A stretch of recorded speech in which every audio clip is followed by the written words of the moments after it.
Hello, beloved. Thank you so much for joining me today. I want us to go into the book of Ephesians today. Ephesians chapter 4 verse 29. Ephesians chapter 4 verse 29. He says that let no corrupt communication proceed out of your mouth, but that which is good to the use of edifying, that it may minister grace unto the hearers. Let no corrupt communication proceed out of your mouth, but that which is good to the use of edifying, that it may minister grace unto the hearers.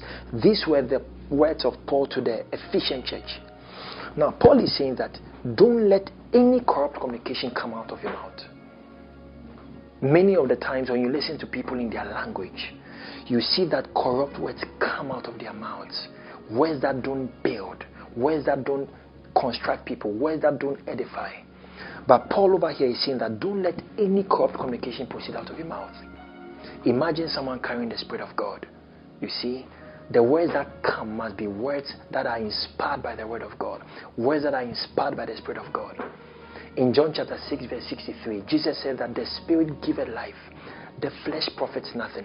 The words that I speak unto you, they are spirit and they are life. Now, why was Jesus speaking life? Because he was full of life. In John chapter 1 verse 4, he said, in him was life, and the life was the light of men.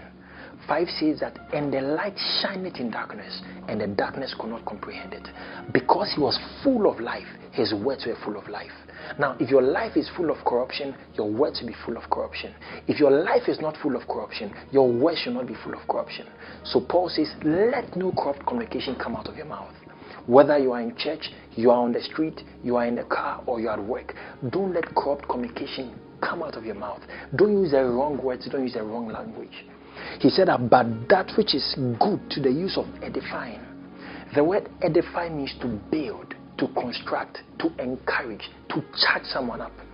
Do your words encourage people? Or do you speak words that bring discouragement to people?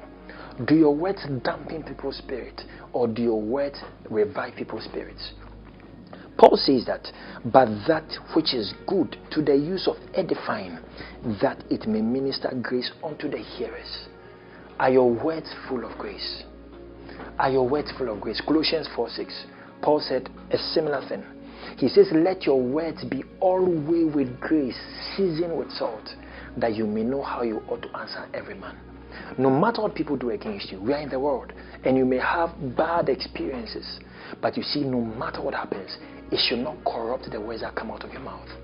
I'm trusting God that after today's edition, you take a look at yourself, observe the things you say, and make sure and allow yourself not to speak wrong words.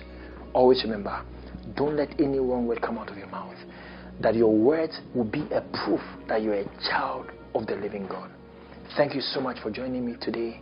See you same time in our next edition. God bless you. Bye-bye.